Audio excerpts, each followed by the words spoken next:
बैठक की है। बैठक में मुख्यमंत्री उमर अब्दुल्ला के साथ मुख्य सचिव अटल ढुल्लू भी शामिल थे। बैठक में होटल प्रबंधन के लोग भी शामिल थे, यानी कि स्टेक होल्डर्स, होटल इंडस्ट्री के वो भी शामिल थे। यात्रा की तैयारियों को अंतिम रूप देने में पूरा प्रशासन इस वक्त जुटा हुआ है। बैठक के अंदर की कुछ तस्वीरें सामने आई हैं। बैठक में मुख्यमंत्री उमर अब्दुल्ला के साथ मुख्य सचिव अटल ढुल्लू भी मौजूद थे और उपराज्यपाल मनोज सिन्हा खासतौर पर, कई प्रशासनिक अधिकारी, साथ ही साथ स्टेक होल्डर्स भी मौजूद थे। होटल एसोसिएशन से जुड़े हुए तमाम लोग इस बैठक का हिस्सा थे। 3 जुलाई से अमरनाथ यात्रा शुरू हो रही है और तैयारियां अपने अंतिम चरण पर हैं और उससे पहले श्रद्धालुओं को, यात्रियों को किसी तरह की कोई दिक्कत ना हो, उसको लेकर लगातार बैठकों का सिलसिला जारी है।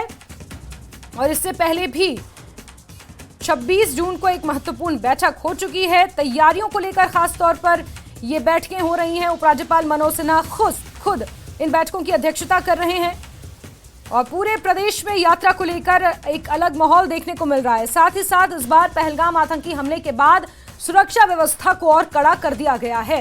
कई जगह पर नाके स्थापित किए गए हैं। 2 मुख्य रूट हैं, पहलगाम और बालटाल। उन दोनों रूट्स पर किस तरह से सुरक्षा व्यवस्था रखी गई है। हेलीकॉप्टर यात्रा इस बार नहीं रखी गई है। हेलीकॉप्टर यात्रा सुरक्षा के मद्देनजर इस बार श्रद्धालुओं को नहीं मिल पाएगी, लेकिन उसके इतर कई और तैयारियां हैं, कई और इंतजाम हैं, जिनको लेकर लगातार बैठकों का सिलसिला जारी है। और अमरनाथ यात्रा को लेकर उपराज्यपाल मनोज सिन्हा की ये बैठक, जिसकी तस्वीरें आप देख रहे हैं, ये बैठक खत्म हो चुकी है। मुख्य सचिव अटल ढुल्लू के साथ साथ मुख्यमंत्री उमर अब्दुल्ला और कई प्रशासनिक अधिकारी और होटल व्यवसाय से जुड़े हुए स्टेक होल्डर्स भी इस बैठक का हिस्सा थे। और जम्मू कश्मीर में अमरनाथ यात्रा से पहले सुरक्षा को लेकर डीजीपी नलिन प्रभात की अगुवाई में एक अहम बैठक हुई। इस बैठक में Jammu Kashmir police, paramilitary force और खुफिया एजेंसियों के वरिष्ठ अधिकारी शामिल हुए। कई घंटे चली इस मीटिंग में यात्रा के दौरान सुरक्षा व्यवस्था को मजबूत करने पर विस्तार से चर्चा हुई। पहलगाम में हाल ही की घटना को ध्यान में रखते हुए सभी एजेंसियां आपसी तालमेल के साथ काम कर रही हैं। यात्रा मार्गों पर सुरक्षा बढ़ा दी गई है। चेकिंग पॉइंट्स और गश्त के इंतजाम पूरी तरह तैयार हैं। डीजीपी ने भरोसा दिलाया है कि श्रद्धालुओं की सुरक्षा के लिए हर कदम उठाया जा रहा है और यात्रा पूरी तरह सुरक्षित रहेगी।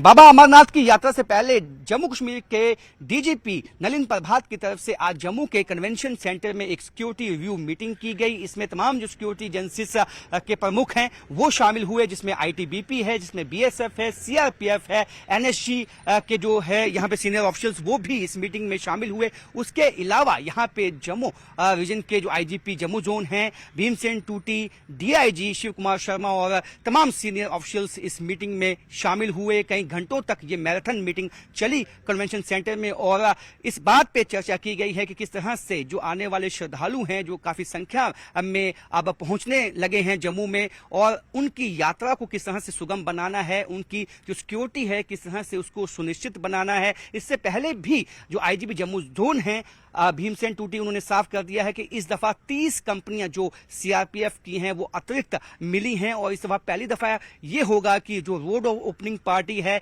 वो लखनपुर से बनिहाल तक लगाई जाएगी और कोशिश यही है कि जो यात्रा है वो सुगम हो और किसी तरह का विघ्न इसमें ना आए, क्योंकि ये यात्रा काफी अहम होने वाली है। पहलगाम की जो घटना घटित हुई जिसमें 26 जो पर्यटक हैं उनको निशाना बनाया गया, उसके बाद ये बड़ी यात्रा जो है वो जम्मू कश्मीर में होने वाली है और इसके लिए सभी तैयारियों को चाक चौबंद करना ही इस मीटिंग का मकसद था। कैमरामैन चांद के साथ राजन वैद, न्यूज़ 18 जम्मू। अमरनाथ यात्रा 2025